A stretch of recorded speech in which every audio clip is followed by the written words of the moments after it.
Dios y de la patria se da por iniciada la sesión. Javier. La señora secretaria dará lectura a la cuenta. Gracias, presidente. Se han recibido los siguientes documentos. 2 oficios de su excelencia el presidente de la República, mediante el cual retira y se presenta la urgencia de suma. Una respecto del proyecto que amplía la cobertura del subsidio eléctrico, que se refiere al artículo 6º transitorio de la ley 21.667 e introduce otras medidas de perfeccionamiento de la ley 18.410, que crea la Superintendencia de Electricidad y Combustibles. Y respecto al proyecto que modifica la Ley General de Servicios Eléctricos en materia de transición energética, que posiciona la transmisión eléctrica como un sector habilitante para la carbono neutralidad. Una nota de la jefa del Comité de Demócratas Amarillos e Independientes de fecha 16 de octubre, por el cual comunica que el diputado Víctor Pino reemplazará a la diputada Giovanna Ahumada en la sesión de hoy.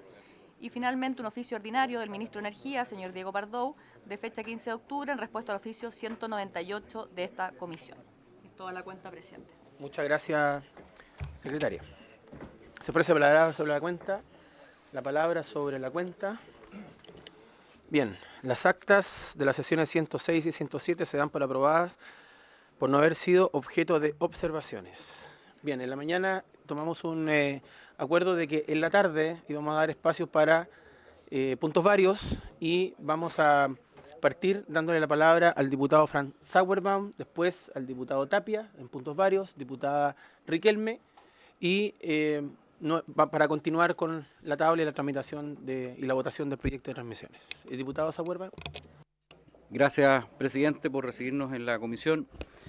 Mire, nosotros hemos venido conversando con el gobierno ya hace varios meses respecto de un proyecto que hoy día ustedes van a votar en general, que es el proyecto, ¿cierto?, de transición energética, y estoy yo aquí presente en nombre también del resto de los parlamentarios de la región de Ñuble.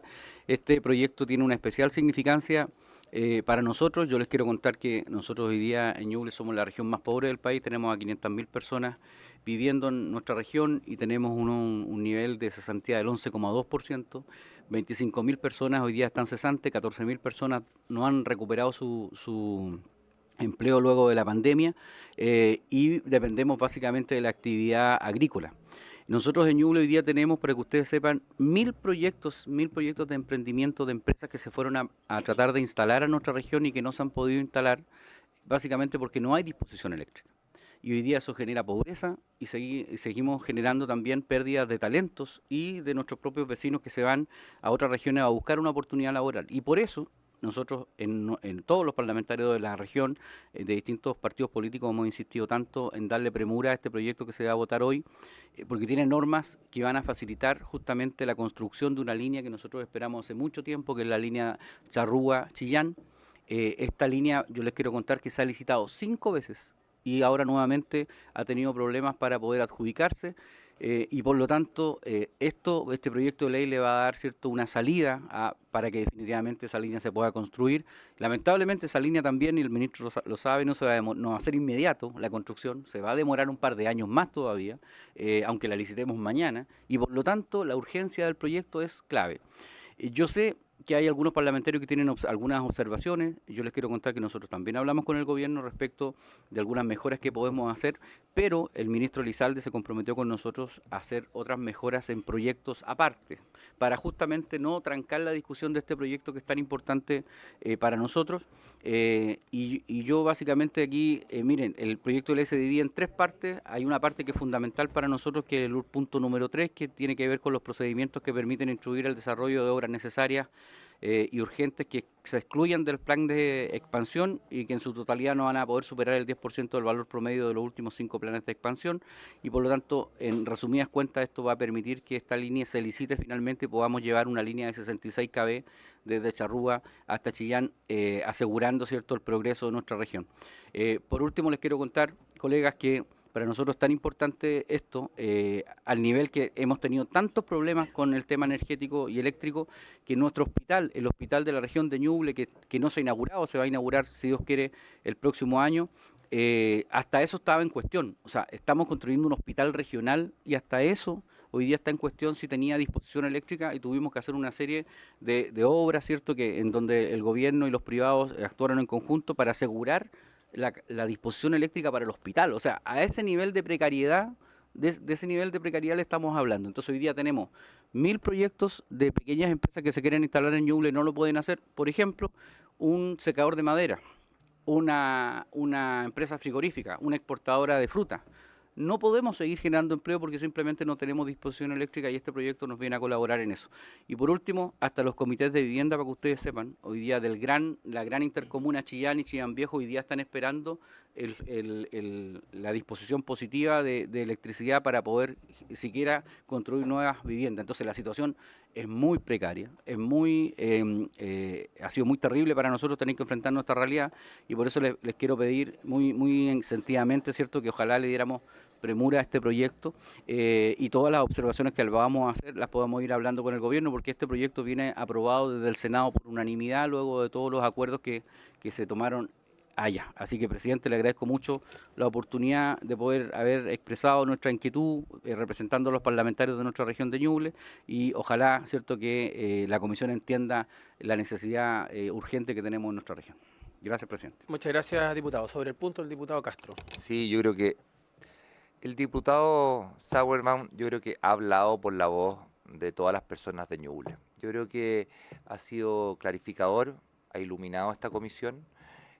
Sé que ha seguido este tema incansablemente, se ha preocupado porque esto se vea rápidamente y luchar por su gente. Y en ese sentido yo creo que por lo menos cuente conmigo, señor presidente, para darle absoluta rapidez a la tramitación de este proyecto. Gracias, señor presidente.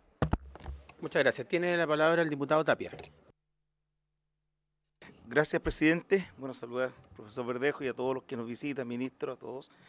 Presidente, dos temitas. Mire, nosotros hace 2 semanas estuvimos con el diputado Jaime Mulet y los parlamentarios reunidos con las asociaciones mineras de NAMI, la asociación minera y trabajadores y sindicatos cercanos de NAMI, viendo la situación justamente de lo que sucede con esta empresa nacional de minería.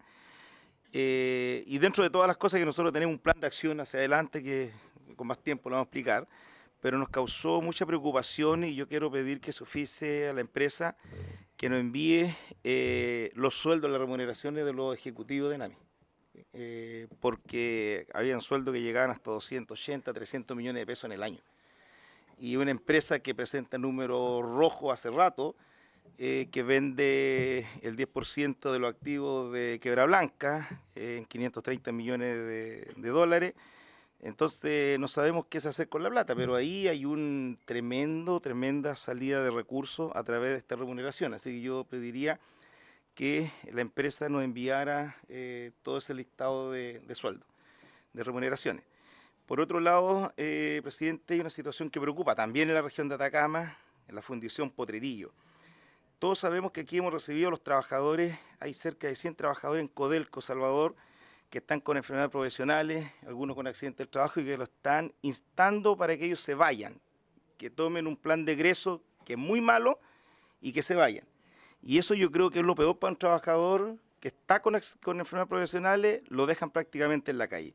Y lo preocupante, 2 cositas acá. En una reunión sostenida el miércoles 9 de octubre del 2024, la empresa señala, administración presente, la idea es no cerrar, sino reducir la operación en un 50% de la refinería. Es decir, vamos a seguir bajando nuestras capacidades de refinar. Pero aquí viene una situación que es compleja y que parte de este posible baja de refinación o posible cierre de la fundición, que también se habla, dice, todo esto explotó por lo ya sabido de los enfermos profesionales en la Cámara de Diputados. Es decir, porque los trabajadores vinieron a denunciar acá, porque tomamos el tema, le hemos hecho seguimiento, es uno de los factores del posible cierre. Entonces, a mí me interesa que vengan ejecutivos, que venga el gerente de la División Salvador, con quien ellos quieran, y nos den una explicación de esto, porque nuevamente estamos sabiendo cosas a espalda de todos los chilenos y chilenas de lo que puede suceder con esta fundición de Potrerillo, que me parece bastante grave. Y lo último que nos enteramos hoy es este accidente, con consecuencias hasta el momento de la noticia que tenemos, 2 fallecidos en la mina Galleguillo. Esta mina pertenece a la comuna de Caldera, está muy cerca, está en el camino hacia la mina San José. Entonces, para ver si a través del Ministerio de Minería y Serna Geomin recabamos más información, porque es preocupante otro accidente más. Presidente, gracias. Muchas gracias, diputado. Vamos a tomar el acuerdo de oficiar en AMI para que nos envíe la información respecto a la planilla de remuneraciones, específicamente Hablemos de la plana administrativa, ejecutiva y jefatura. y jefaturas. ¿Tomamos acuerdo?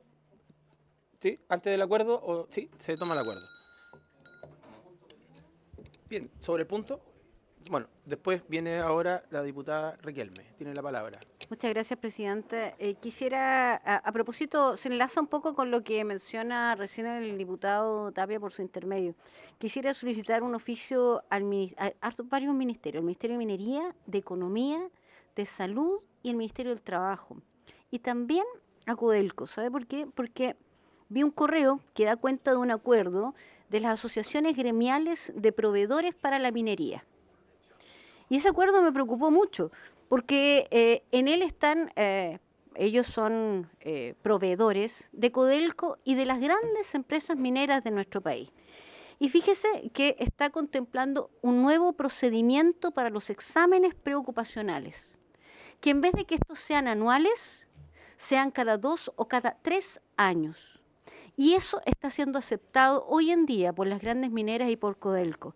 Es decir, se van a bajar los costos, ¿verdad?, de los exámenes preocupacionales, obviamente, porque van a haber menos, a costa de la salud de los trabajadores. Sabemos que la salud de los trabajadores de la minería tiene mayores exigencias, sabemos que son faenas riesgosas, por lo tanto nos parece preocupante e irresponsable que una decisión de estas características se pueda tomar.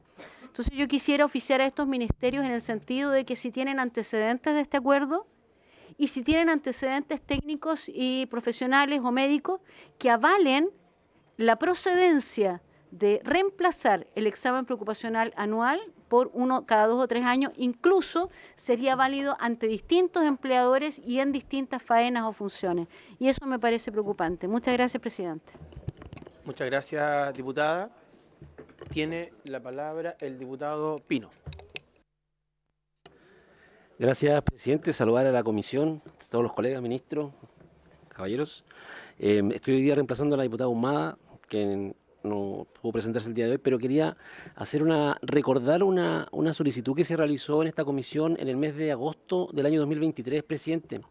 Y era el compromiso que se tomó el acuerdo que tomaron en la comisión de poder sesionar en la región de Coquimbo. Específicamente producto de las visitas que tuvimos en esa oportunidad de los alcaldes de las comunas de Andacollo y de la comuna de Illapel, debido a la gran cantidad de relaves existentes, y como bien saben en esta comisión, en donde manejan el tema de los relaves muy bien, tenemos más de 400 relaves en la región de Coquimbo. Somos una de las regiones que mantiene más relaves a nivel país, y por lo tanto creemos muy relevante el poder llevar a esta comisión a poder sesionar en la región de Coquimbo, ya sea en La Serena o en alguna de estas localidades que he mencionado, presidente. Eso queda a criterio de la comisión, obviamente, pero dar relevancia a este tema de contaminación ambiental que afecta en este momento a las comunidades, ya que estos relaves se encuentran insertos dentro de la ciudad. Entonces la ciudad creció junto a los relaves. Y eso es lo lamentable de esta situación aquí, presidente. Más que nada recordar esta situación, este acuerdo que se tomó en la comisión. Yo sé que el diputado Tapia va a estar encantado de acompañarnos allá en la región de Coquimbo. Así que para que pueda quedar agendado y así poder acompañarles también en esa oportunidad, presidente. Muchas gracias. Muchas gracias, diputado. Vamos a hacer un ordenamiento. Vamos a tomar un acuerdo con el oficio solicitado por la diputada Riquelme, ¿cierto?, con los organismos que señaló respecto a la información que necesitamos sobre la frecuencia de los exámenes preocupacionales. ¿Está bien eso, diputada? Se toma el acuerdo entonces para esos oficios.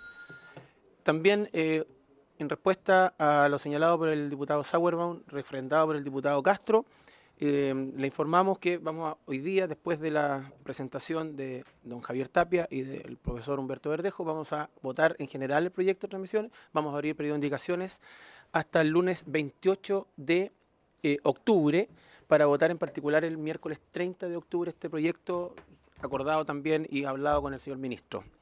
Esa es parte de la información. Bien, estamos claros con eso. Bien. Okay.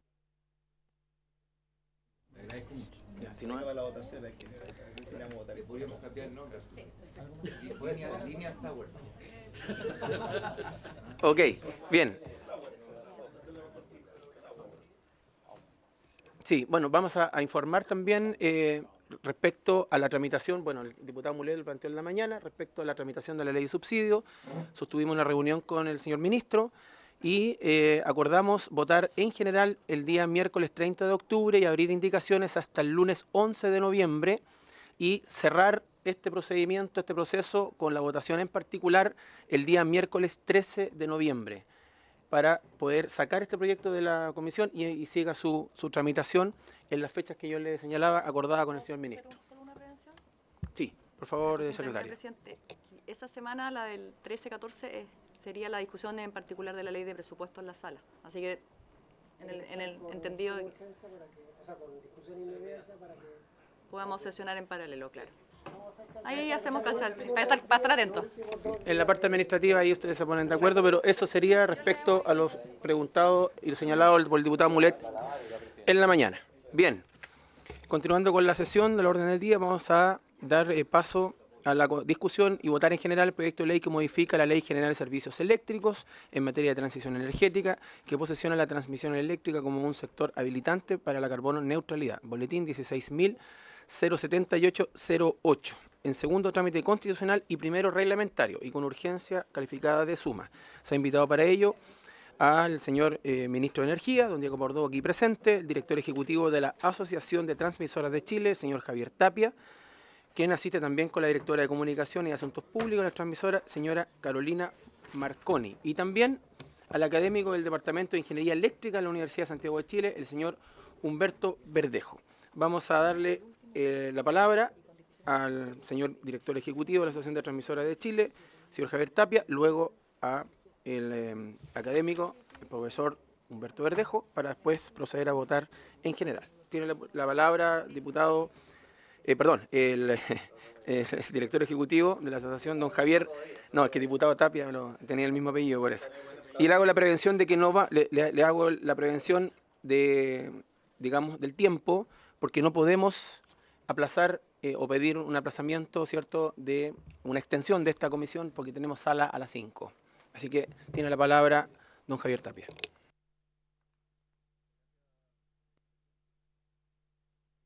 Señores diputados, básicamente voy a ser muy breve con esto. Perdón, ahí estamos. Voy a ser muy breve, presidente. La presentación les va a quedar acá con algunos datos sobre por qué este proyecto es tan importante para la transmisión eléctrica en Chile. No solo para la transmisión en la zona de Ñuble, sino que para todos nosotros, que somos básicamente el 90% de lo que es las empresas de transmisión en el país y alrededor de más o menos una buena parte importante de lo que son las redes eléctricas en Chile. La pregunta fundamental que nos tenemos que hacer acá es básicamente cómo vamos a cumplir en Chile las dos metas que tenemos hacia futuro, que es descarbonizar por un lado y mejorar la calidad de servicio por otro. Eso es algo que tenemos fundamental en este país. Tenemos metas de descarbonización, o sea, de tener más limpio el sistema al año 2050 y de tener mejoras en calidad importante. Y si ustedes empiezan a mirar en nuestra presentación, lo que hemos tenido es una descarbonización bastante acelerada, pero dispar. Tal como lo decía el diputado Sauerbaum, lo que estamos viendo es que algunas regiones están muy desarrolladas, mientras que otras se están quedando bastante atrás en términos de redes, en términos de transmisión. La capacidad renovable la hemos multiplicado por varias veces, en cambio la capacidad de las redes ha quedado un poco estancada, digamos. Y tenemos ejemplos distintos de esto, ejemplos como Antofagasta es una región feliz en términos de redes, es una región donde se ubica la mayor parte de los proyectos de transmisión hoy día, mientras que efectivamente el Ñuble, tal como lo estábamos viendo anteriormente, es una región deficitaria, es una región que tiene un estancamiento que limita sus posibilidades de crecimiento.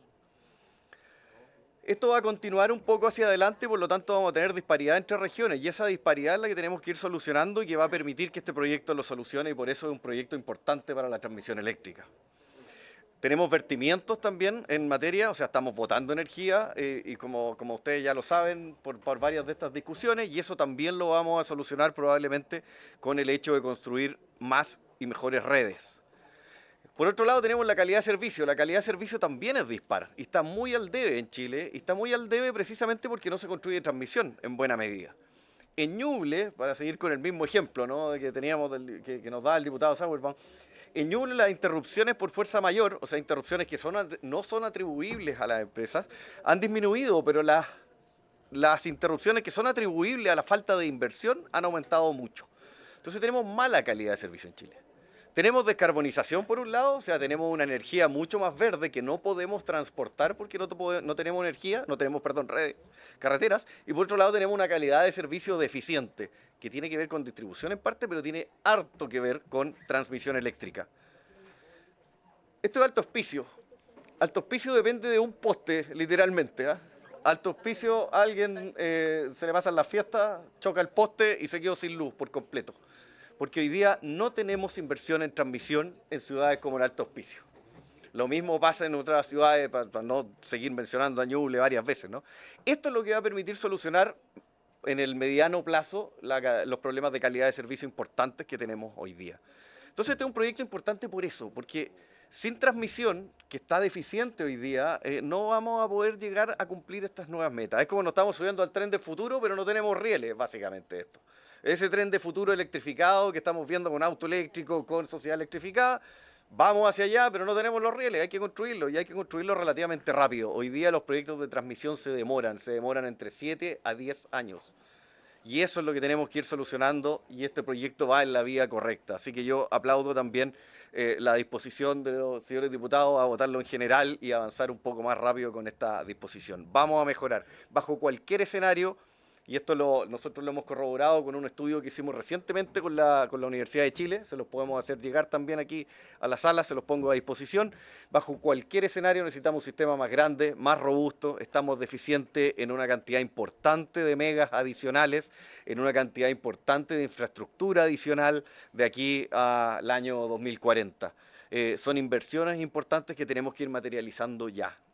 ¿Qué nos impide materializar esto? Hay dos cosas. Necesitamos construir un poquito más hacia futuro, un poquito más de redes, y necesitamos ocupar mejor lo que tenemos. El proyecto que ustedes van a votar implica mejoras en lo que es construcción a futuro de redes. Nos va a quedar la otra patita, vamos de a poco, vamos matando los piojos de a uno, como se dice, ¿no? Entonces aquí vamos a mejorar el futuro, las nuevas obras. Porque hoy día lo que tenemos son alrededor de 28 obras desiertas totalmente. O sea, hoy día nos estamos quedando con un problema de obras que no se están adjudicando. Estamos con el 87% de lo que se está construyendo con atrasos, porque hay problemas con la gente, con los constructores, con la gente que está construyendo. Todo esto se soluciona en el proyecto de ley. Al menos estas dos cosas se solucionan de algún modo en este proyecto de ley. Cosas que tiene este proyecto son licitaciones de obras de ampliación que vuelven a las empresas de transmisión, se revisan algunos mecanismos de conflicto con contratistas, se revisan algunos problemas de valores de inversión, las empresas de generación pueden proponer infraestructura nueva. Aquí hay temas importantes que son bien específicos, ¿no? Tampoco quiero dar la lata completa con esto, pero son bien específicos que ayudan a que efectivamente avancemos más en transmisión. Tenemos un tercer problema, o sea, tenemos obras atrasadas, obras que no se adjudican, y por otro lado tenemos un tercer problema, los procesos en transmisión están todos atrasados. Este es un sector donde el Estado decide qué se construye, dónde se construye, cuándo se construye. ¿De dónde viene una línea? Necesitamos una línea de Antofagasta a Santiago, necesitamos una línea de Santiago al Ñuble, necesitamos una línea de Huerto Montt a no sé dónde. El Estado decide dónde se construye, cuándo se construye, en qué parte se construye y cómo se remunera. Y hoy día lo que tenemos son atrasos en esos procesos. Este proyecto no se hace cargo de esto y sería importante que quizás una modificación importante sería cómo hacerse cargo de ese problema del atraso importante que tenemos hoy día en los procedimientos administrativos. Y el problema cuarto, del cual tampoco necesariamente se hace cargo este proyecto, es que no se le reconoce a la transmisión en la calidad de servicio público que tiene. Esto es mandatado por el Estado y por lo tanto es público, es una necesidad pública que estamos atendiendo, una necesidad de construir más redes para poder descarbonizar y mejorar la calidad. Y de eso el proyecto no habla, la legislación no está hecha para estos permisos, se necesitan hoy día más de 120 permisos para construir una línea. ¿Qué se necesitaría? Reconocer específicamente que la transmisión es un servicio público, así de simple. Es mandatada por el Estado, tiene la calidad de servicio público, lo que hay que reconocer es la calidad de interés público con esto. ¿Qué quiero decir con esto? Y con esto ya voy concluyendo, señor presidente. Es básicamente proponer dos complementos a este proyecto, que ojalá puedan quizás conversarse durante la etapa de la discusión en particular. Este proyecto nos soluciona los problemas con contratistas que van a evitar que los proyectos se atrasen, nos solucionan algunos temas de valor que van a evitar que las licitaciones queden desiertas en el futuro. Debería solucionar el problema de los atrasos en los procesos. Esto nos va a permitir que los reguladores, que la Comisión Nacional de Energía se ponga al día con algunos procesos, que se den algunas señales correctas a la inversión en el sector. Esto ya se ha hecho en otras ocasiones también, entonces esto no es algo que estemos, digamos, nosotros pidiendo ahora como algo extraño a lo que se ha hecho en la legislación. Cuando hay atrasos se ponen al día. Se ha hecho en ocasiones anteriores, como les digo. Sería importante entonces que pudiéramos ponernos al día con eso y sería importante también que declaráramos expresamente a los proyectos de transmisión como de interés nacional. Eso serviría bastante para la tramitación de los permisos sectoriales que se tienen que hacer, que se tienen que tramitar para esto. Con esto solucionamos los 4 problemas centrales y esenciales que tiene el sector de transmisión para poder nuevamente descarbonizar, para que nos subamos a este tren de la electrificación y para que podamos mejorar la calidad de la energía, la calidad del servicio, digamos, que reciben todas las personas, que es lo que efectivamente estamos buscando al final con este proyecto. Entonces, dos cosas que sí se hacen, dos cosas que podrían hacerse y que son bastante importantes, pero en sí mismo este es un proyecto absolutamente esencial y ojalá se tramite lo más rápido que se pueda. Con eso me quedo, señor presidente. Muchas gracias. Muchas gracias, don Javier. Le vamos a dar de inmediato la palabra al académico del Departamento de Ingeniería Eléctrica de la Universidad de Santiago de Chile, el señor Humberto Verdejo, sobre este proyecto, porque después vamos a tener también la intervención respecto al proyecto de ley de subsidio. Exactamente. Tiene la palabra, señor Verdejo. Muchas gracias, presidente. Saludarlo y saludar a todas las diputadas y diputados, al ministro y todos los asistentes. Tuve la oportunidad de trabajar en la mesa técnica del Senado en torno a este proyecto y efectivamente viene a abordar cosas que son súper coyunturales y de corto plazo. El representante de las transmisoras establece que queda mucho por hacer, porque en la práctica el sector eléctrico al día de hoy está pasando por una crisis porque no hay línea de transmisión, hay mucha congestión, se pierde energía barata y faltan sistemas de almacenamiento. Entonces, de una otra manera, lo que espera el sector y lo que requiere es certidumbre. Y este proyecto viene a dar algunas señales de certidumbre para poder salir de las urgencias que tiene el sistema. Sin perjuicio de eso, hay cosas que quedan pendientes y que son estructurales, como por ejemplo, de acuerdo a la regulación nuestra, el usuario paga todo. En el fondo, todas las obras de transmisión están reflejadas en tarifa. Y aquí es donde hay una coyuntura bien importante que ocurre solo en otros países, pero también ocurre acá, que el regulador es el que planifica y tarifica. Entonces, al momento de planificar las horas de transmisión, siempre está amarrado a que la tarifa no suba tanto. Eso no ocurre, por ejemplo, en otros países donde el operador de la red es distinto al regulador que tarifica.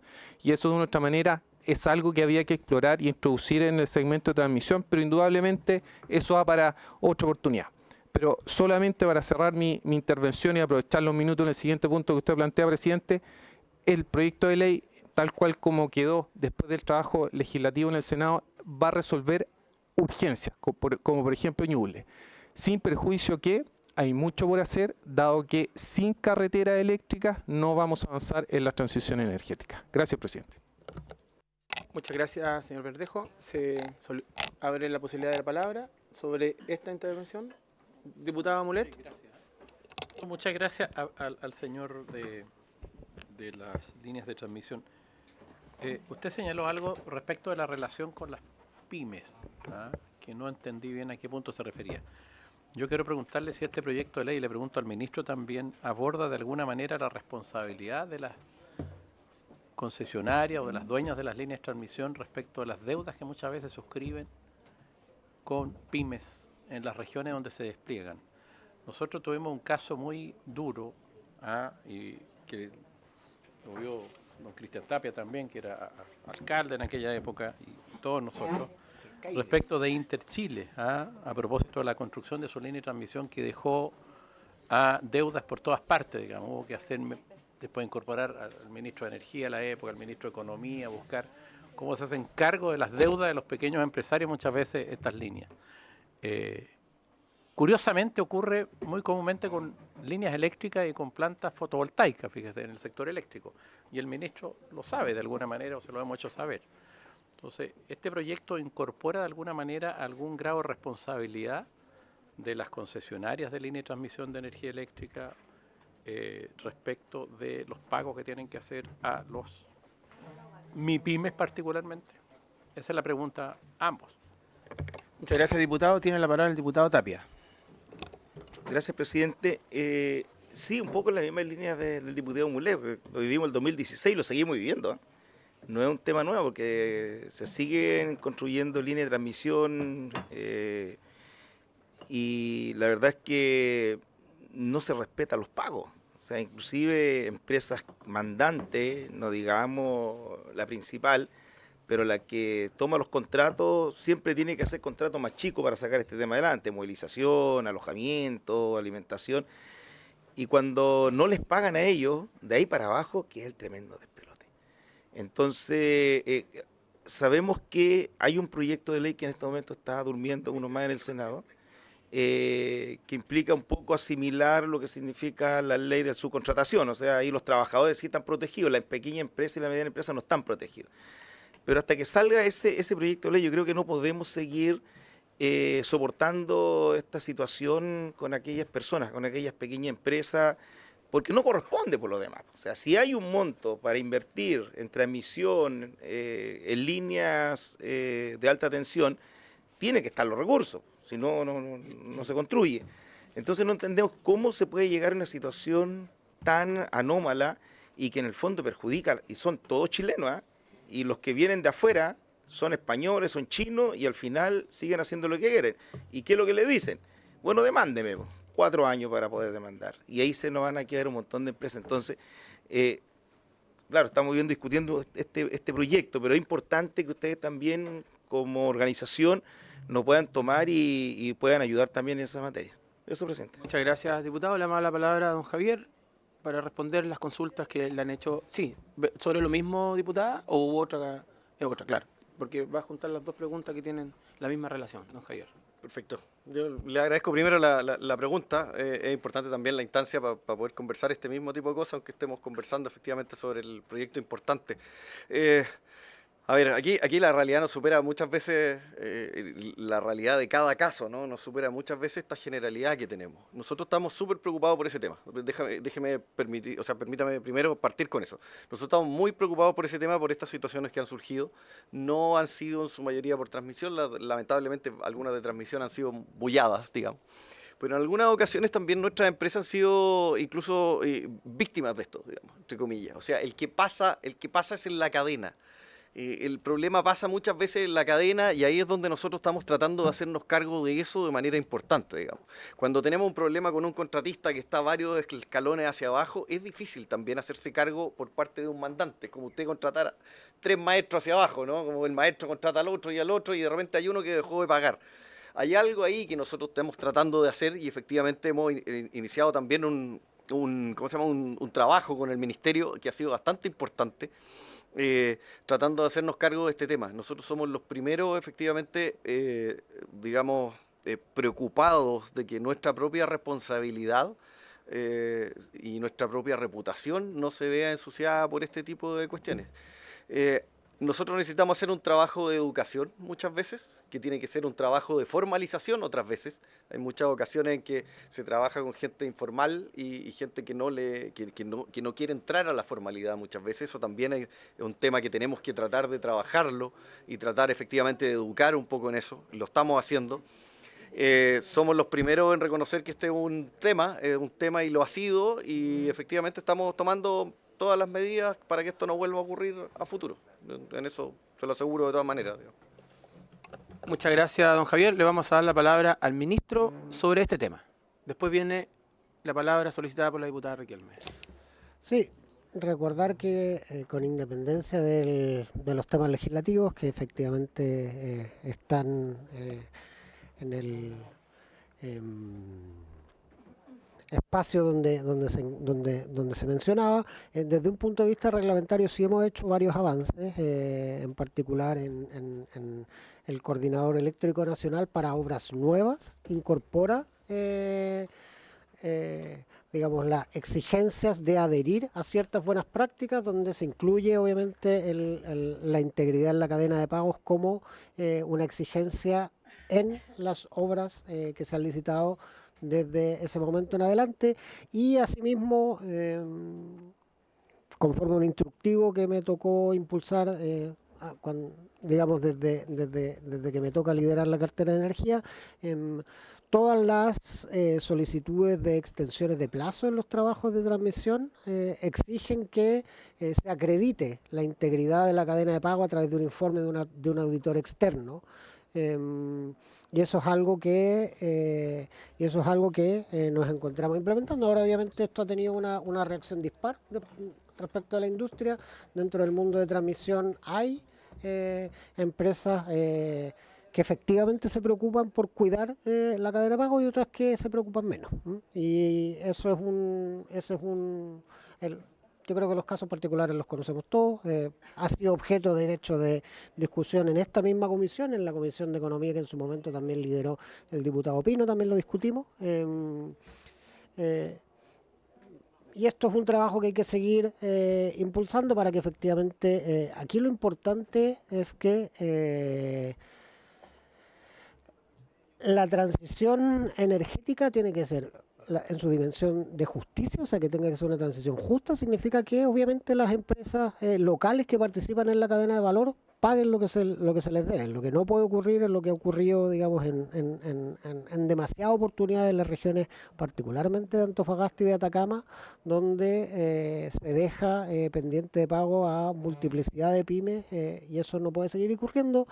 Estamos trabajando con los instrumentos normativos que nos da la ley vigente, sin perjuicio de que eso, por supuesto, se puede perfeccionar en los espacios donde esa discusión se está teniendo. Ministro, tiene la palabra la diputada Riquelme, previo a la votación. Sí, solo quisiera saber, presidente, si esta modificación va a implicar de alguna manera algún alza asociada a los costos de transmisión. Sabemos cuánto es la transmisión respecto de las cuentas de la luz, pero quisiera saber si esto significaría eventualmente algún alza, a cuánto asciende esa. Vi que en la discusión del Senado había controversia en cuanto a los números, con una diferencia notable. Por lo tanto, ya que terminó esa discusión, quisiera que el ministro o los expertos nos puedan ilustrar sobre aquello. Gracias, presidente. Muchas gracias, diputada. Me gustaría dar la palabra al profesor Verdejo, señalando que trabajó en este proyecto en el Senado, si pudiese responder la consulta de la diputada Riquelme.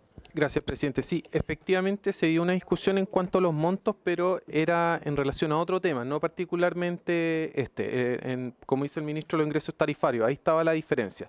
Ahora, indudablemente, como todos pagamos la transmisión en la tarifa, siempre va a haber un incremento. Pero aquí es donde uno tiene que contextualizar que la transmisión actualmente pesa un 10% en la tarifa y que de una u otra manera el costo, ¿verdad?, se distribuye en toda la demanda y que va a apuntar particularmente a beneficiar a la región de Ñuble con las indicaciones del proyecto.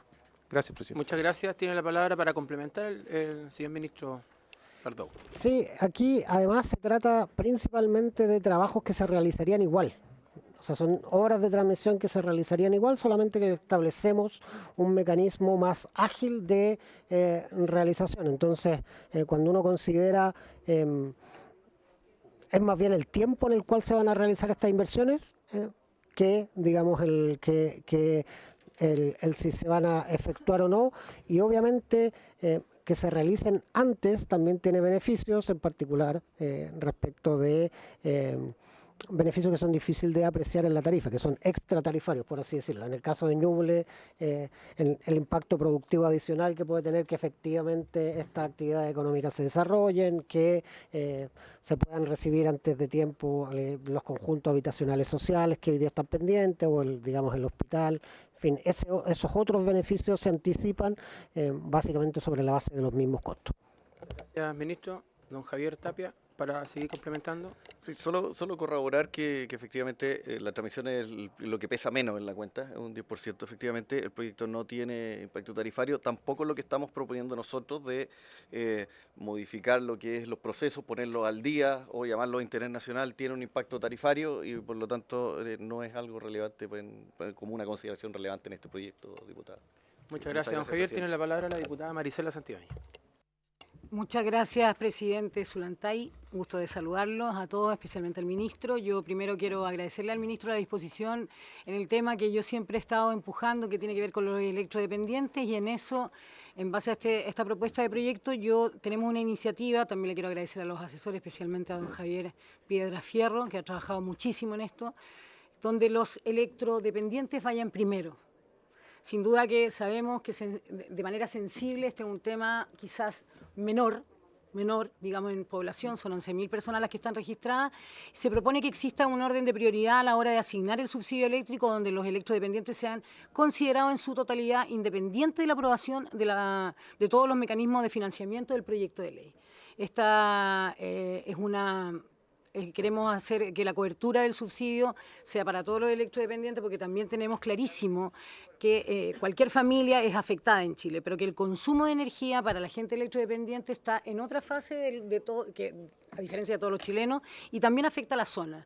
Yo por eso espero que el ministro tome a bien esta propuesta de indicación, y que ojalá la dieran todos los diputados, porque estamos hablando de un tema que se puede reparar. Esto afecta enormemente a toda la ciudadanía, pero aquí hay un porcentaje menor que podría ser, con ese 1,4 que tuvimos, ¿cierto?, de la gente que recibió el subsidio, que pensábamos a 4,6, ¿cierto?, 4,6 millones, que ahí entraran automáticamente los electrodependientes. Yo creo que esto puede tener una buena respuesta, y, ministro, yo se lo agradezco, porque ha tenido la disposición de escuchar a la gente de FEMPOF y a todas las agrupaciones de enfermedades que efectivamente necesitan y requieren. No se trata solamente de la luz, se trata de la vida de estas personas, así que yo se la voy a dejar con su asesor y espero que en esta comisión la acepte. Muchas gracias, diputada. Nos cambiamos de proyecto, pero en honor al respeto de la diputada Santibáñez dejamos nomás, pero le vamos a dar 30 segundos, ahí un minuto al ministro, que lo pidió muy breve. Muy rápido, muchas gracias, diputada, por levantar este tema, por cierto. Esta carta la había hecho llegar en su momento en la mesa técnica y fue parte de las observaciones que incluimos en la modificación al reglamento que fue publicado en el Diario Oficial el sábado pasado. Por lo tanto, a partir de este proceso de postulación, efectivamente en la priorización a la hora de confección de la nómina están primero los electrodependientes, con independencia de su posición en el registro social de hogares, como primera prioridad a la hora de asignar este beneficio. Eso ya está incorporado en el reglamento que rige esta convocatoria y que regirá las siguientes también.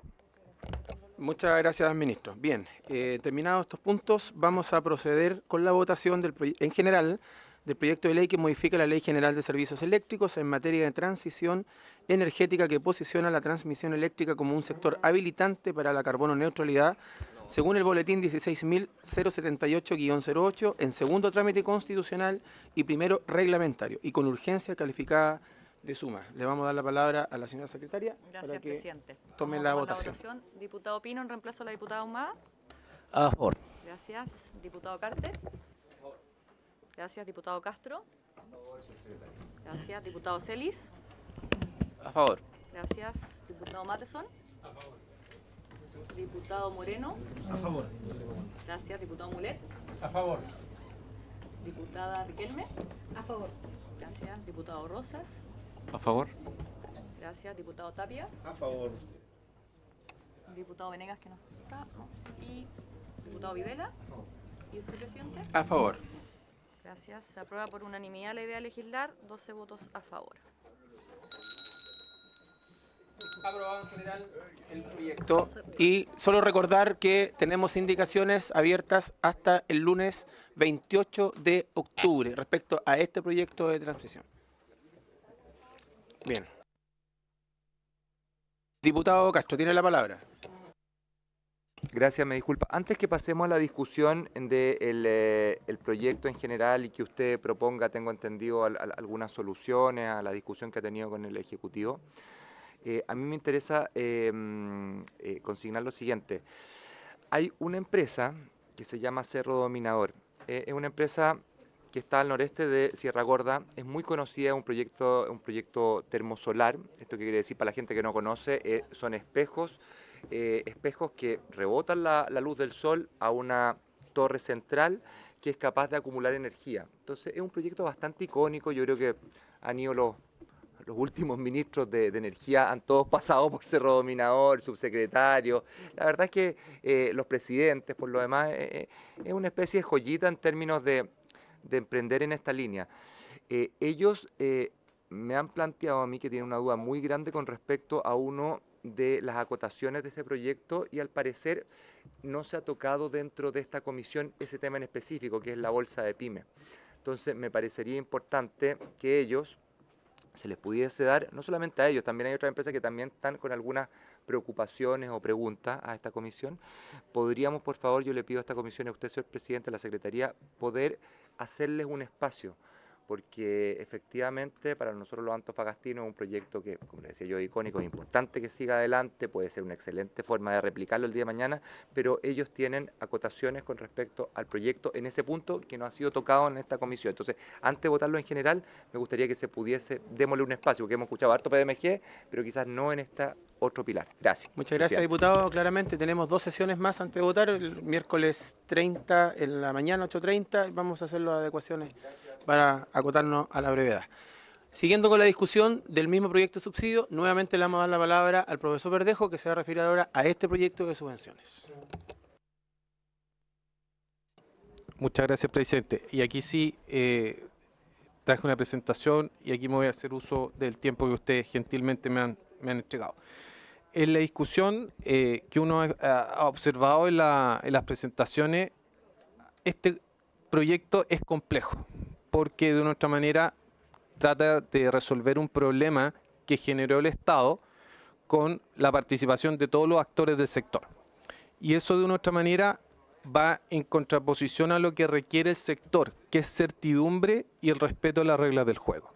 Yo afortunadamente tengo una posición desde la academia, entonces puedo expresar mis ideas de manera tranquila y lo que quiero hacer hoy día, el primer tema, es referirme a algunos dichos que han planteado algunos expositores en relación a que este mecanismo del precio estabilizado es un subsidio.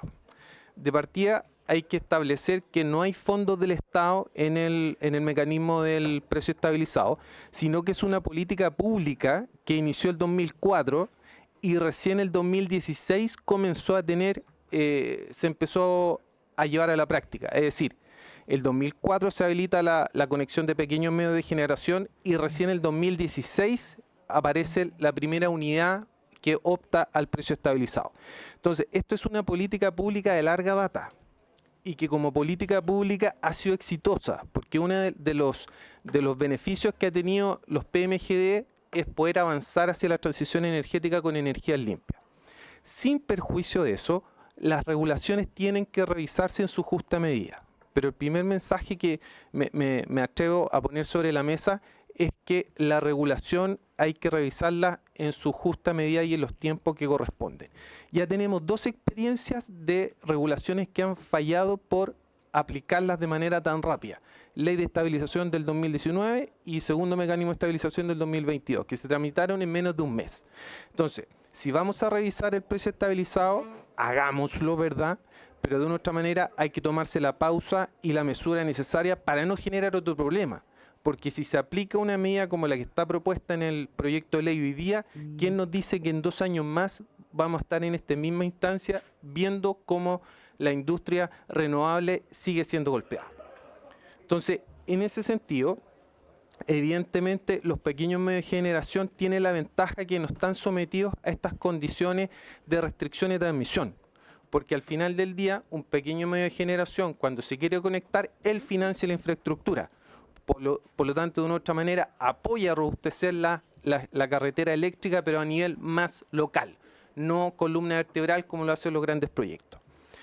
e insisto, aporta a la transición energética porque nos vanagloriamos de los grandes porcentajes de energía renovable y un porcentaje importante viene de los pequeños medios de generación.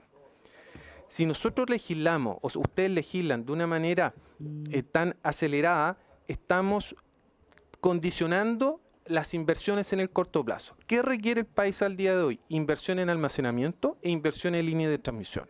Entonces, si nosotros, digo como sector, se modifica la regulación que se firmó hace 2 años, ¿qué certeza damos al inversionista para que venga y tenga la certidumbre de poder invertir en el país? Hay que recordar que todas las obras eléctricas del país se construyen en base a la colaboración pública-privada. Y aquí me quiero referir, por ejemplo, a un caso bien práctico, que cuando hubo problemas de suministro de agua potable, la empresa de agua potable construyó piscinas en la cordillera para tener respaldo cuando hubiese aluviones. Entonces aquí es lo mismo, la colaboración pública y privada es la que permitió avanzar en la transición energética. Por lo tanto, avanzar con un proyecto que de una u otra manera irrumpe con las reglas del juego va a introducir mayor certidumbre. Y me refiero al precio estabilizado y al mismo tiempo me refiero a modificar los contratos de suministro, que en definitiva son las reglas, sean buenas o no tan buenas, pero al final del día son las reglas y yo creo que hay que revisarlas en su justa medida, pero en los tiempos correctos y adecuados y no con la premura de un problema que tenemos que resolver, que en definitiva lo generó el Estado. Entonces, en ese sentido, solamente comentar que en el mercado de generación las reglas están bien claras, ¿verdad? Los pequeños medios de generación pueden optar al precio estabilizado o al costo marginal, tienen que elegir eso cada cierto periodo de tiempo, y los generadores grandes que pueden optar y tienen espaldas mayores van también al mercado spot o directamente pueden tener contrato de suministro. Entonces, en este sentido, el segundo mensaje es: respetemos las reglas del juego, sean buenas o no tan buenas, respetémoslas, y si las vamos a revisar, hagámoslas en su justa medida. Esto no significa que al no considerar estos pilares, la fuente de financiamiento del subsidio, la política pública se va a caer, sino que se va a fortalecer. Y aquí me quiero ir al segundo punto, que tiene que ver con el aporte del IVA extraordinario. De acuerdo a datos de facturación que nosotros hemos solicitado a la Superintendencia de Electricidad y Combustibles por transparencia, evaluamos 4 escenarios en cuanto se puede recaudar a partir del IVA extraordinario producto de las alzas de tarifa eléctrica. El primer caso es considerando solo las tarifas residenciales, y que ese es el caso que ha modelado el Ministerio de Hacienda. De acuerdo a los datos, ¿verdad?, que presenta el Ministerio de Hacienda, entre el segundo semestre del 2024 y el segundo semestre del 2027 se pueden recaudar 724 millones de dólares, que eso corresponde a 241 millones de dólares anuales, y considerando la regla del 1/3, ¿verdad?, eso llega a los 80 millones de dólares que propone la autoridad. Está esta regla del 1/3 por el efecto sustitución y los servicios que no pagan IVA. ¿Qué ejercicio hicimos nosotros? Que la recaudación entre el segundo semestre del 2024 y el primer semestre del 2027 debe considerar solamente los incrementos de tarifa. Entonces, si consideramos el IVA extraordinario de aquí al primer semestre del 2025, que es donde sube la tarifa, la expectativa de recaudación mejora bastante. De los 724 millones que proyecta el Ejecutivo, a nosotros nos dan 905 millones de dólares. Y eso se traduce que por año se pueden recaudar 300 millones de dólares, y con la regla del 1/3 que propone Hacienda, en vez de comprometer 80 millones de dólares, ese monto se puede subir a 100. Entonces ya rescatamos 20 millones de dólares solamente con la regla que propone Hacienda, pero con la diferencia que el IVA extraordinario lo calculamos única y exclusivamente en el periodo de alza de tarifa, que es entre el segundo semestre del 2024 y el primero del 2025. Por lo tanto, con el proyecto de ley al día de hoy no son 80 millones de dólares los que hay, sino que son 100. Porque, insisto, hay que considerar solamente el efecto de incremento de tarifa. Porque, como muy bien explicó hoy día el ministro en un medio, a partir del segundo semestre del 2025 hasta el 27 viene un periodo de baja tarifa, que ese IVA va a ser en contra del usuario. Entonces, no debiese estar considerado dentro de la modelación del aporte del Estado. El segundo ejercicio que hicimos fue todas las tarifas residenciales BT1, y ahí llegamos a un monto de 76 millones de dólares que es un poquito menos lo que proyecta el Ejecutivo, pero considerando solamente el incremento positivo de la tarifa, también llegamos a los 100 millones de dólares como base, considerando lo que está actualmente en el proyecto de ley. Si ahora esto lo abrimos a todas las tarifas, principalmente a las industriales, tomando todo el espectro residencial y las tarifas industriales más comunes, que son las 4.3, ¿verdad? Ese incremento pasaría a 123 millones de dólares. En el fondo, usando las tarifas industriales, los 80 bases del Ejecutivo suben a 120 y considerando solamente la pendiente positiva del incremento de tarifa, pasaríamos de 100 a 150. Entonces, ya con este ejemplo o este espacio ya tendríamos garantizada la política pública de la cobertura de los 4 millones de usuarios.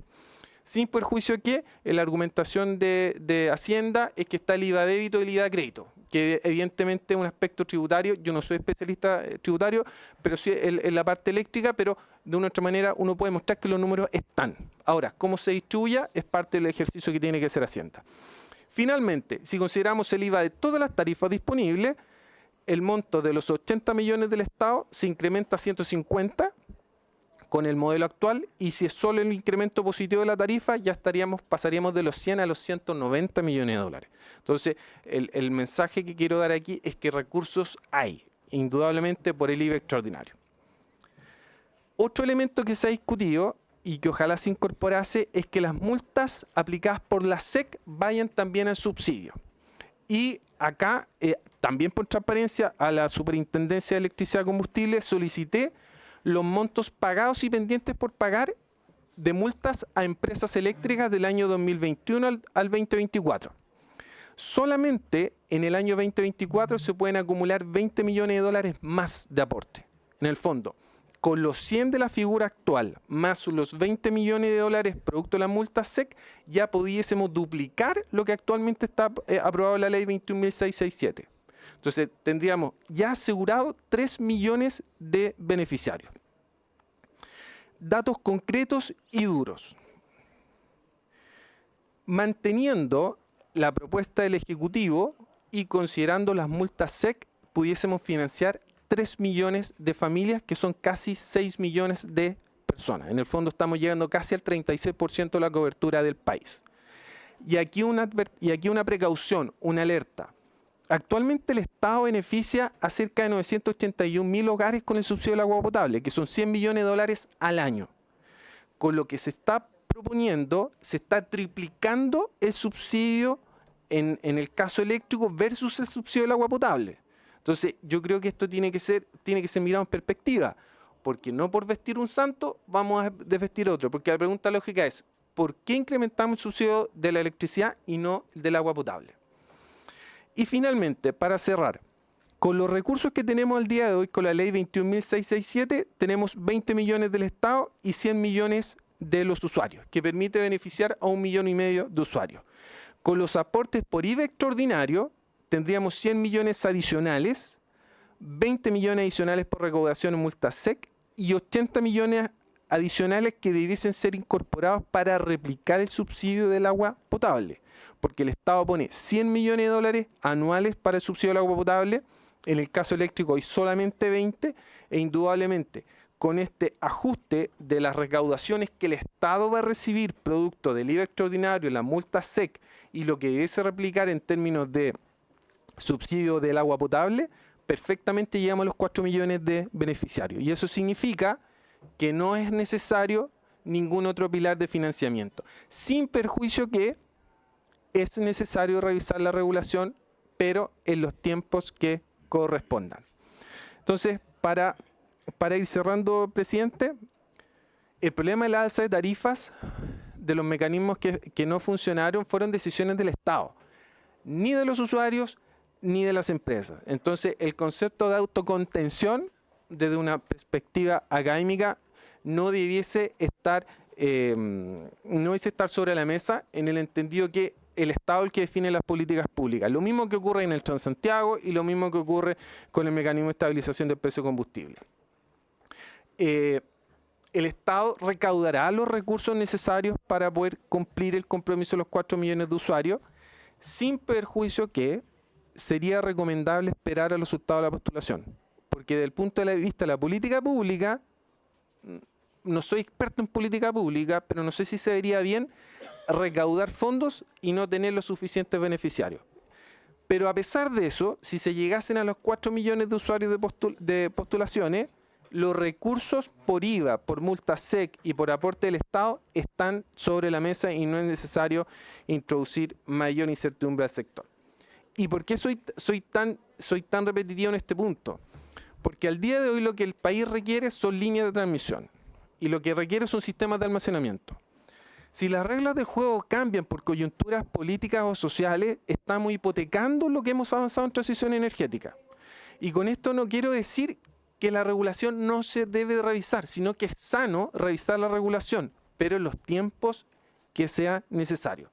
Ojalá esto se pueda mirar con una pausa, una mirada de mediano y corto plazo y podamos resolver este problema de manera estructural y no generar un problema mayor a lo que ya tiene el sector renovable al día de hoy. Y por otro lado, y con esto termino, estamos perdiendo tiempo valioso en avanzar en nuestra urgencia, como por ejemplo la reforma de la distribución. Se nos cortó la luz 7 días, en el caso mío con el evento el 1 de agosto. Hay familias que les cortó 15 días. ¿Qué elementos vamos a abordar para que eso no vuelva a ocurrir? ¿Vamos a subir las multas? De acuerdo, vamos a subir las multas, pero estamos fortaleciendo el garrote y no resolviendo el problema de fondo. Por lo tanto, presidente, los recursos están y el llamado es a mirar este proyecto con mesura para no introducir más incertidumbre de lo que tiene el sector eléctrico al día de hoy. Muchas gracias, presidente. Muchas gracias, señor Verdejo. Vamos a dar la palabra. Primero la diputada Riquelme, luego el diputado Tapia, Muchas diputado gracias. Moreno y el señor ministro para poder responder. Muchas gracias, presidente. Yo, he escuchado siempre atentamente las intervenciones del profesor Verdejo y hay dos temas que no me cuadran, derechamente. Porque el tema de tomarse el tiempo para discutirlo, estoy de acuerdo, en cada proyecto, pero también hay un concepto de oportunidad. Y la gente, al recibir el alza de las tarifas eléctricas, requiere con premura una solución a ese respecto. Que hoy día son los subsidios, el día de mañana pueden ser bajar tarifas, etcétera, distintas soluciones. Pero tiene que ver con la oportunidad. Y yo creo que más allá del tiempo que se invierta en un proyecto, es la oportunidad en la que tenemos que legislar para solucionar un problema que aqueja a la ciudadanía el día de hoy. Y lo otro que no estoy de acuerdo es que parece muy bien la solución, pero está contemplando 80 millones de dólares extra que tiene que poner el Estado para hacer el símil del agua potable. Pero ¿de dónde vamos a extraer esos recursos? Porque ya sabemos, y a todos nos ha costado, ¿verdad?, cuánto es lo que va a poner el Estado, y va a poner, el fisco va a poner 20 millones y soltar, perdóname la expresión, 80, es realmente, es irreal. Irreal para nosotros que hemos estado desde hace mucho tiempo insistiendo con Hacienda en esa y en otras materias. Yo tengo una pregunta, porque me preocupan los PMGD, y tengo una pregunta.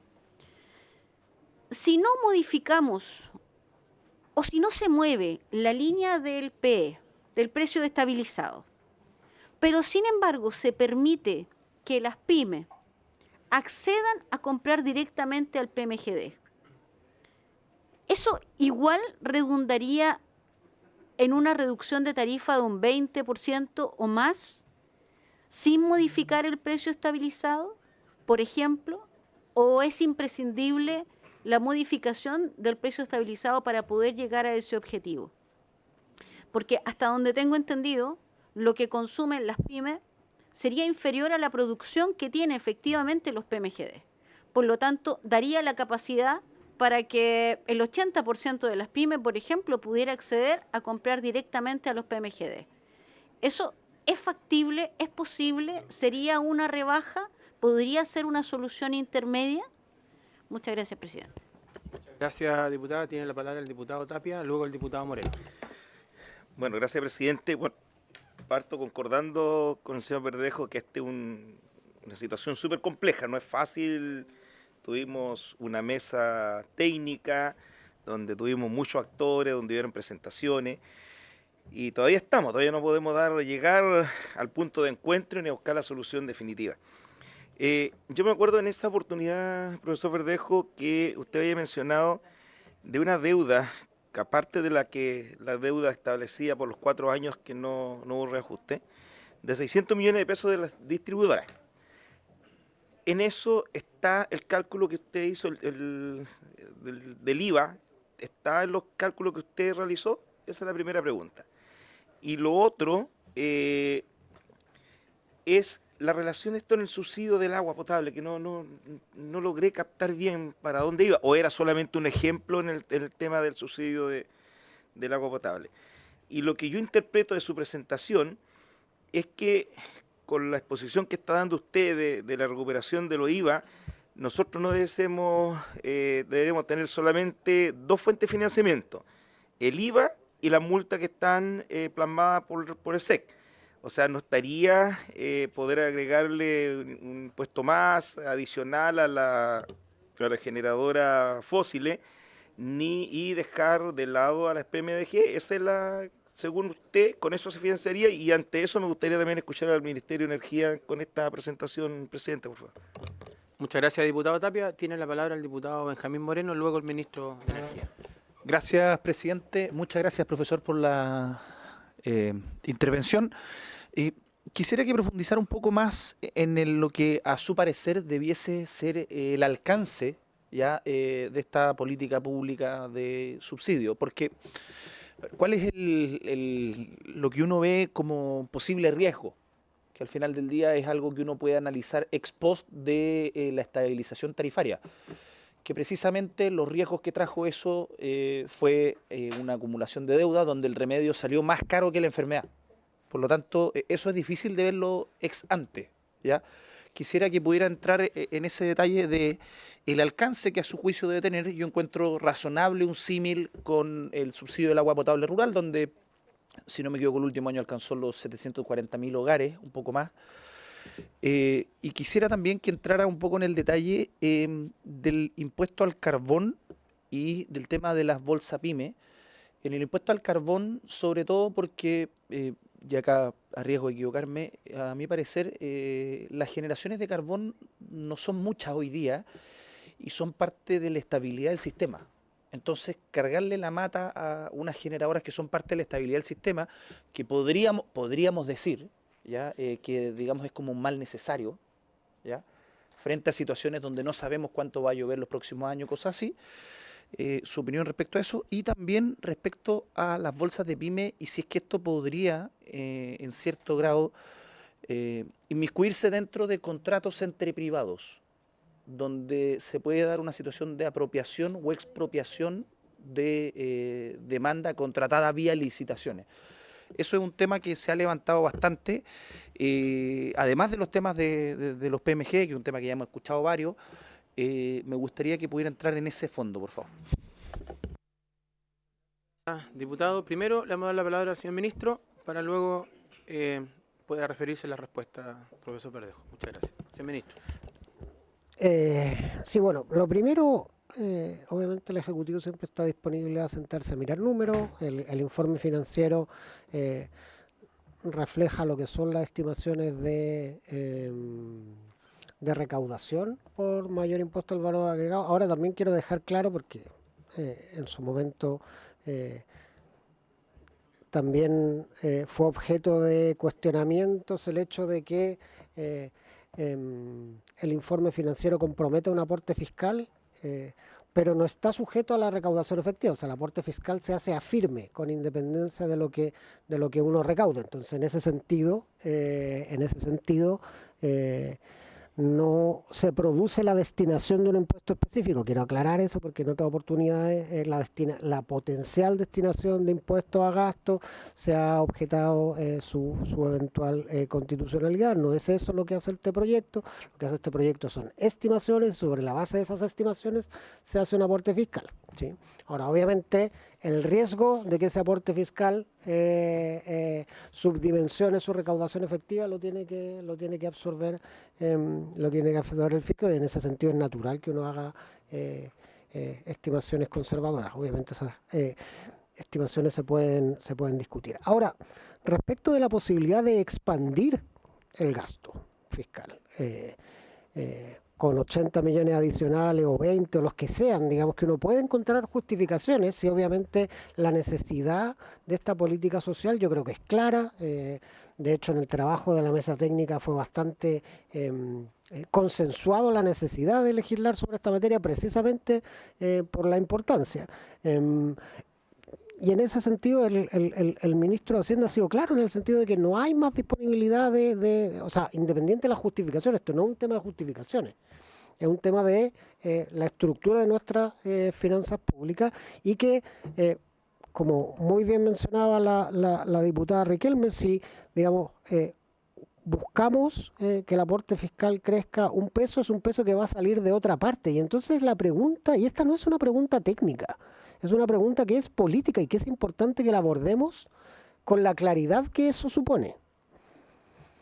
Nosotros hoy en día, y en la mañana me tocó presentar el paquete de indicaciones que va a hacer el Ejecutivo, que lo que busca es efectivamente asegurar que no haya un impacto permanente en el sector de la generación distribuida y que no haya una afectación de ese sector en particular. Pero de todas maneras la pregunta política va, porque o sea, la indicación disminuye digamos, las expectativas de recaudación en un 60%, pero sin perjuicio de eso, hay una pregunta que nos tenemos que seguir haciendo, que es, hoy en día existe una política de precios estabilizados que está funcionando en la práctica como un subsidio cruzado del sistema hacia un sector industrial. Entonces, esos recursos están mejor puestos ahí o con las familias vulnerables. Y esa es la pregunta que nos tenemos que hacer.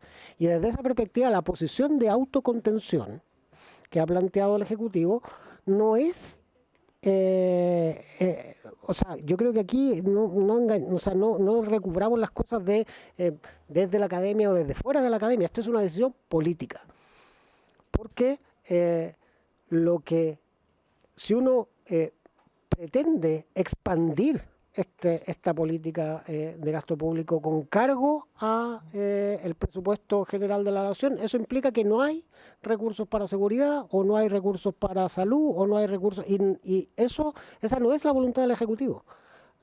El plantear mecanismos de financiamiento adicionales fuera de la ley de presupuesto, lo que buscan es precisamente mantener las prioridades de gasto público que la ciudadanía ha expresado en todas sus maneras, donde lo primero es la seguridad, segundo es apoyar la recuperación del sistema de salud y después educación. Finalmente, respecto de la cobertura, nosotros hemos hecho un ejercicio bien transparente de mostrar cuáles son nuestras expectativas de cobertura, pero incluso si esas expectativas de cobertura no se alcanzaran en esta convocatoria, o sea, si esta convocatoria tuviera dificultades para alcanzar al 60% de la población más vulnerable, la pregunta va a seguir ahí, es, ¿ajustamos a la baja la recaudación o nos damos el tiempo de hacer una convocatoria extraordinaria? La posición del Ejecutivo es siempre tratar de llegar a la mayor cantidad de familias que se pueda. Digamos, porque, de nuevo, la pregunta política a resolver, y que es a la que yo creo que estamos todos invitados en esta mesa, es dónde queremos poner digamos, último peso sobre el cual estamos discutiendo. Con las familias más vulnerables o, digamos, en apoyo de esta política industrial. Y en ese sentido, la posición del Ejecutivo es que por los siguientes 3 años, como una manera de acompañar el proceso de estabilización, ese peso tiene que estar con las familias más vulnerables y con la celeridad y prontitud que efectivamente la diputada Riquelme ha mencionado muy bien en la intervención anterior. Gracias, ministro. Sobre el punto del diputado Moreno y después sí, yo mismo voy a hacer me faltó agregar solamente un par de cosas, aprovechando la intervención del ministro. Me gustaría que, para conocimiento de la comisión, nos enviara los informes financieros de los PEC anteriores. De todos los informes de los ex ante de las leyes, a ver si alguno se cumplió. Es lo primero. Lo segundo, estoy absolutamente en contra, o sea, en desacuerdo de lo que señala respecto del impuesto, por el principio de fungibilidad del dinero. O sea, que usted haga un gasto dependiendo del ingreso, eso es precisamente lo que la Constitución establece como el principio de no afectación, donde ese gasto está determinado por cuánto va a ingresar. ¿Por qué? Porque el dinero es fungible y entra a las arcas fiscales y en base a lo que usted está proyectando es lo que va a gastar. Eso es un impuesto con fines específicos y eso es vulnerar el principio de no afectación. Que usted crea que no... válido, pero una cosa es la realidad, otra cosa es lo que uno cree. Lo otro, nombró salud, nombró seguridad, yo creo que le faltó nombrar educación, pero sería bueno que nos indique, es que sería bueno que nos indique cuánto crece en millones de dólares el presupuesto del Ministerio de las Culturas. También como para tener algo así, como para ver si es que hay plata o no hay plata, para que el gobierno ponga. Y la pregunta que tenemos que hacernos, le quiero corregir amistosamente, ministro, por su intermedio, presidente, no es dónde está mejor esa plata, es por qué llegamos a esto y qué cosas no tenemos que volver a hacer para que el cargo y el costo no lo sigan pagando esas familias vulnerables que quiere proteger, que la están pagando porque se hizo mal los cálculos del PEC 1, del PEC 2, de la estabilización, de una serie de cosas, y ahora están pagando el costo ¿quién? Las personas. Eso, presidente. Diputado, le vamos a dar la palabra al ministro, pero sí, perfecto, pero sobre el punto, ministro, antes de darle la palabra al profesor Verdejo para que él ya anotó la respuesta, respecto a una reflexión y una solicitud. Primero, claramente por los datos que nos ha entregado el profesor Verdejo, se reactiva, según mi punto de vista, el foco de la discusión respecto justamente a la cantidad eventualmente de usuarios, de beneficiarios que van a ser inscritos, no sabemos. Por eso nosotros fijamos en principio de esta sesión una fecha para votar, pero a mí me gustaría agregarle algo a eso, si es necesario tomar el acuerdo, estamos aquí con quórum para hacerlo. Ministro, que eso sea previo el día 30, que tengamos nosotros previo un informe de la proyección a ese día de los inscritos, ya para tener una idea, en el fondo, poder legislar con la evidencia clara sobre la mesa respecto a ese número. Y eso yo creo que va a despejar también mucho de la discusión y las dudas que se han planteado en esta parte del análisis. Entonces, me gustaría tomar ese acuerdo de, justamente, y lo voy a repetir, tener ese día, el día 30, una proyección a ese día de los inscritos beneficiarios en este segundo llamado. ¿Les parece? ¿Se toma el acuerdo? Se toma el acuerdo. Bien. Tiene la palabra ahora el profesor Verdejo respecto a las consultas que se le hicieron. Gracias, presidente. Primero, diputada, efectivamente, si uno hace el ejercicio, evidentemente las pymes podrían tener de una u otra manera una rebaja en la tarifa, ¿verdad? Porque el precio regulado está muy arriba versus el estabilizado. Ahora, pero eso es la diferencia entre que el precio regulado y el estabilizado esté tan distante, es porque hay desacoples, porque seguimos pagando todavía, están saliendo los contratos costosos, entonces son por diferentes coyunturas. En un escenario ideal, no debiese producirse esta sobre diferencia entre el precio estabilizado y el costo marginal que se traduce en estos pagos adicionales laterales. Si todo funcionase bien, si tuviésemos línea de transmisión, sistema de almacenamiento, estoy seguro que no estaríamos en esta discusión. El tema de fondo, diputada, por su intermedio, presidente, es que cambiar las reglas de juego no sabemos si nos va a resolver un problema hoy y nos va a generar un problema mayor más adelante. Porque estamos hablando de sacar medio tera de la energía regulada, pero puede ser medio tera hoy día, puede ser medio tera mañana, 1 tera el próximo año, y eso, ¿qué señal de certidumbre da hacia adelante? Cosa distinta es que en la próxima licitación, digamos, ya, ahora entran los PMGD de manera gradual, ya que están en un periodo transitorio. La regla del juego de los PMGD tienen un inicio, tiene un fin, y el precio estabilizado va a terminar en algún momento. Esto no es algo hasta el infinito más allá. Cosa distinta que en las nuevas licitaciones, digamos, las reglas nuevas van a ser estas, porque todos los incumbentes van a estar claros dónde se van a mover. Y lo mismo ocurre con el modificar los contratos de suministro, etcétera. El punto que llamo, diputada, por su intermedio, presidente, es que no por resolver un problema de la coyuntura vayamos a generar otro problema mayor en el corto plazo. Y aquí no quiero ser autorreferente, diputado, por su intermedio, pero a mí me tocó participar en la discusión legislativa del PEC 1 y nosotros dijimos, esto va a fallar, y falló. En el PEC 2 dijimos, no lo hagamos de nuevo, y volvimos a fallar. Entonces estamos en una coyuntura en que nuevamente se están moviendo, digamos, las piezas de la estructura del sector, y esto puede generar un problema. Ojalá que no, pero sí que tengamos y aprendamos de las lecciones de los eventos pasados. Diputado por su intermedio, presidente, IVA por reliquidación. Efectivamente falta una componente asociada a lo que todos los usuarios debemos pagar producto que el VAT se descongeló en junio de este año. Las estimaciones nuestras hablan de cerca de 600 millones de dólares que están pendientes. Si uno lo lleva solamente a extraordinario, son casi 115 millones de dólares. Pero eso va a depender en qué momento tome razón el decreto de la Contraloría General de la República. Pero en las simulaciones que presento, no considero la reliquidación del VAT y ni siquiera considero una actualización de incremento de facturación anual. En el fondo es, si con la facturación del año pasado si fuese la misma de aquí al 27, se recaudan 80 millones de dólares anuales con lo que dice el Ejecutivo, 100 millones de dólares si consideramos solamente el incremento positivo de la tarifa, y los otros escenarios los pongo sobre la mesa para establecer que hay recursos adicionales que el Ejecutivo o el Estado no debe tener comprometidos porque las tarifas se están descongelando de manera gradual. Hago referencia al caso del agua potable porque es el subsidio que mejor ha funcionado y para poder de una u otra manera hacer una realidad comparada, el agua potable es un servicio básico y el caso eléctrico es un servicio básico también, y por lo tanto hice la mención.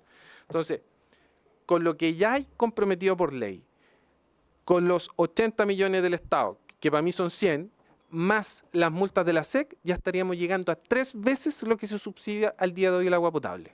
Entonces, con lo que hay al día de hoy, sin tener que hacer ningún otro compromiso fiscal, ya se triplicaría la cobertura del agua potable. Y en ese mismo sentido, e insisto, con una mirada de, digamos, de política pública, las reglas del juego se tienen que respetar. Si las vamos a cambiar, estoy totalmente de acuerdo, pero hagámoslo de aquí en adelante, no hacia atrás, porque eso, de una otra manera, en algún momento va a pasar la cuenta. Necesitamos en línea de transmisión, necesitamos sistemas de almacenamiento, y el Estado no tiene capacidad de construir infraestructura eléctrica, y esto resulta de la colaboración público-privada. Por eso es mi llamado, de una otra manera, el ministro lo dice que es una decisión política. Estoy de acuerdo en una decisión política, pero también lo veo desde el punto de vista técnico para darle sostenibilidad al sector de aquí en adelante. Efectivamente, y en ese sentido, para ser súper transparente, yo creo que con IVA extraordinario y con multas SEC se financia la cobertura del subsidio. El impuesto al carbón, indudablemente, uno puede querer o no querer a las centrales carboneras, pero las centrales carboneras en su momento cumplieron un rol. Cuando se contrató energía con centrales carboneras no había más con qué generar. Y hasta que no tengamos sistemas de almacenamiento masivos y que las renovables sean capaces de funcionar 24/7, sí o sí vamos a tener que convivir con los fósiles. Guste o no le guste, el sistema requiere energía fósil. Si vuelve el periodo de sequía, vamos a tener que volver a utilizar las centrales fósiles en gran magnitud. Si hay conflictos internacionales y los barcos de gas no llegan o Argentina nos corta el suministro, vamos a tener que recurrir al carbón. Entonces, hasta que no tengamos sistemas de almacenamiento, tenemos que convivir con el carbón. Y efectivamente, el incremento del impuesto al carbón como recaudación, efectivamente parece un impuesto de salida. En el fondo, ustedes funcionaron mucho tiempo, solas prácticamente, entonces ahora tienen que pagar un peaje de salida. Creo, desde un punto de vista de política pública, no es conveniente y no es positivo, insisto, para garantizar el adecuado sostenibilidad del sector. En relación a la bolsa PYME, yo creo que va a ser más un problema que una solución por 2 cosas. Primero, porque es modificar los contratos. Sea medio tera, lo que sea, es modificar los contratos. Y segundo, hay que dar la posibilidad de que las pymes se agrupen. Yo personalmente trabajo con un sector pyme y siempre hemos tenido este problema que de una u otra manera este sector es tan técnico y los poderes de negociación que tienen las pymes no son los adecuados, entonces pudiesen estar en una posición de desventaja. Eso no significa que debiésemos pensar en una mirada de mediano y largo plazo, ver la posibilidad que sí tengan la posibilidad de negociar, pero con condiciones distintas a las del día de hoy. Y los contratos entre privados, efectivamente, como plantea el diputado, va a generar mayor incertidumbre. Si lo que requiere el sector al día de hoy para salir de este problema que tenemos es certidumbre, reglas claras y revisión de la normativa y de la regulación cuando corresponda, pero hacia adelante. Hacia atrás no estoy seguro que sea la mejor alternativa, presidente. Muchas gracias. Muchas gracias, señor Verdejo. Se abre la palabra nuevamente para el cierre. El señor ministro pide la palabra para cerrar esta sesión. No, solamente para ratificar digamos, en micrófono la disposición de la Ejecutiva a hacer llegar, digamos, este informe al 30 de octubre. También le podemos hacer todas las veces que lo estimen necesario, como también fue la otra oportunidad. Ahora, sí quisiera ser muy claro respecto de que obviamente la postulación al subsidio es un antecedente importante respecto de cómo está funcionando nuestra capacidad de llegar a ese espacio, ¿sí? Nuestra capacidad de hacer llegar la información a los sectores más vulnerables del país. Ahora, sí quiero manifestar que como Ejecutivo no nos parece razonable que esa postulación, esos números de postulación, se utilicen como evidencia respecto de la necesidad de esta política pública. O sea, si hoy día llevamos 250.000 postulaciones, si, digamos, no postulara a nadie más en los próximos días, lo cual no va a ocurrir, pero eso no significa que el resto de las familias que no están postulando no necesiten el beneficio.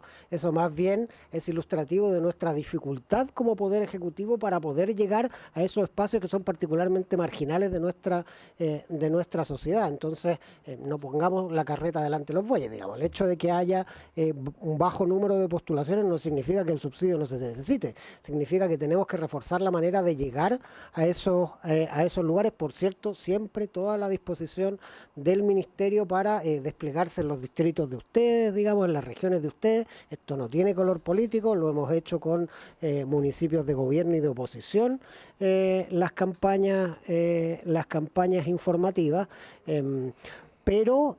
Y vamos a poner a disposición los informes, pero también seamos muy transparentes en el consenso que llegamos en su momento, ¿sí? en la mesa técnica, que es que este subsidio es sin duda necesario en ese segmento de la población. Ojalá, de hecho, tuviéramos mayores recursos para una cobertura mayor, pero al menos el 40% es de toda lógica que seamos capaces de cubrirlo completo, con todas las postulaciones que sean necesarias. Y, por cierto, de nuevo, reitero también la disposición del Ejecutivo de hacer un procedimiento extraordinario, no bien se continúe con la tramitación de este proyecto de ley. Muchas gracias, señor ministro. Tiene la palabra el diputado Andrés Celis. Gracias, presidente. A ver, yo estoy claro que los contratos se tienen que cumplir, las deudas se tienen que pagar, pero también lo que me preocupa a mí es lo siguiente. Perfecto, se aprueba un proyecto de ley donde se le paga las deudas a las generadoras, en este caso principalmente a Enel. Pero si uno lee la prensa y se da cuenta, Enel estaría anunciando e incluso se ha salido o retirado de varios países, acá, en Sudamérica. Yo tengo alguna certeza que pagar la deuda a Enel se va a quedar acá en Chile, o podría perfectamente decir, ¿saben qué más? Dejo mi contrato hasta acá para conocer una cláusula de salida. Me gustaría saber eso, porque por las declaraciones que yo he leído de la ministra de Italia en Chile, respecto al apagón que hubo, me da la impresión que ellos manifiestan una cierta molestia más bien hacia los clientes, hacia Chile, cuando el apagón, ni siquiera voy a entrar a la discusión, digamos, ¿eh? Pero el tema de la pandemia, bueno, eso por cierto que es discutible. Pero, ¿qué sucede si pagamos lo que debemos? Y en él, un mes después, dice, ¿saben qué más? Yo me voy de Argentina, me voy de Perú, me voy de Colombia, porque de verdad el negocio no me da. Quería hacerle esa pregunta. Gracias. Tiene la palabra, señor ministro. Sí, yo creo que es importante distinguir los segmentos eléctricos. Enel está presente tanto a nivel de distribución como a nivel de generación, y bueno, y tiene algunos activos de transmisión, no tenía, digamos, pero también ha estado presente en algún momento en ese otro segmento. las principales ventas que se han producido en el segmento de distribución, en particular en Perú, digamos, fue el último caso donde efectivamente en el distribución vendió su posición. Las deudas que los distintos mecanismos del PEC han encontrado formas de pagar y que fueron parte digamos, del proceso de cierre financiero de la semana pasada tienen que ver con generación, no con distribución. Los contratos de suministro de generación, a su vez, son satisfechos con un portafolio que seguiría de alguna manera adscrito al cumplimiento de esos contratos. O sea, si eventualmente en él vendiera la central Rapel, por ejemplo, la central Rapel sigue estando ahí, seguirá generando y seguirá satisfaciendo los contratos de largo plazo, que como son de largo plazo y son recíprocos, tendrán que seguirlos cumpliendo. Ahora, tampoco tenemos noticias, en particular de Enel, de que quiera vender. No hay ningún antecedente público de que quiera vender sus activos de distribución. Ahora, con los activos de distribución no hay ninguna deuda que pagar fuera de él, digamos, de terminar el proceso de reliquidación del VAT que estaba pendiente.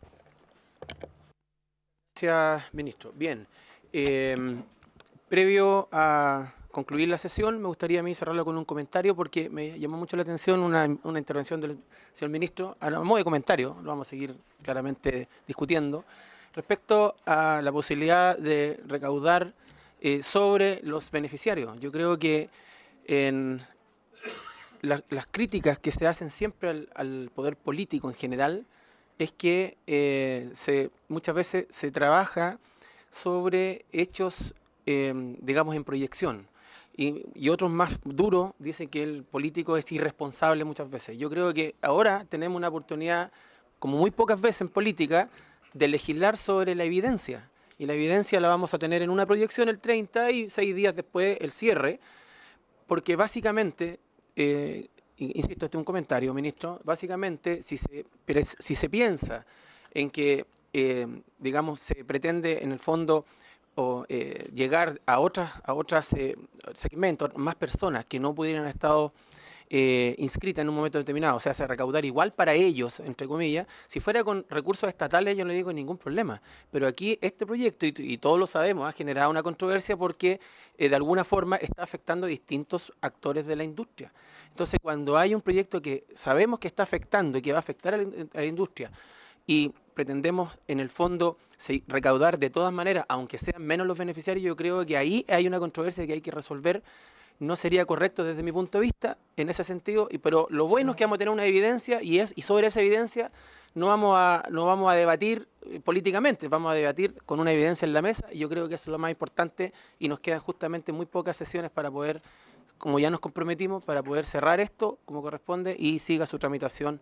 Porque lo que sí estamos de acuerdo es que el día 30 vamos a votar en general, porque donde sí hemos estado todos de acuerdo es que hay que crear un subsidio, todos lo sabemos, hay que ayudar a quien lo necesita. La forma y la recaudación es lo que ha tenido y lo que hemos estado en esto y vamos a presentar indicaciones, tanto el Ejecutivo como todos los parlamentarios, respecto a lo que yo señalaba anteriormente. Muchas gracias a los invitados y habiéndose cumplido el objetivo de la sesión, esta se levanta.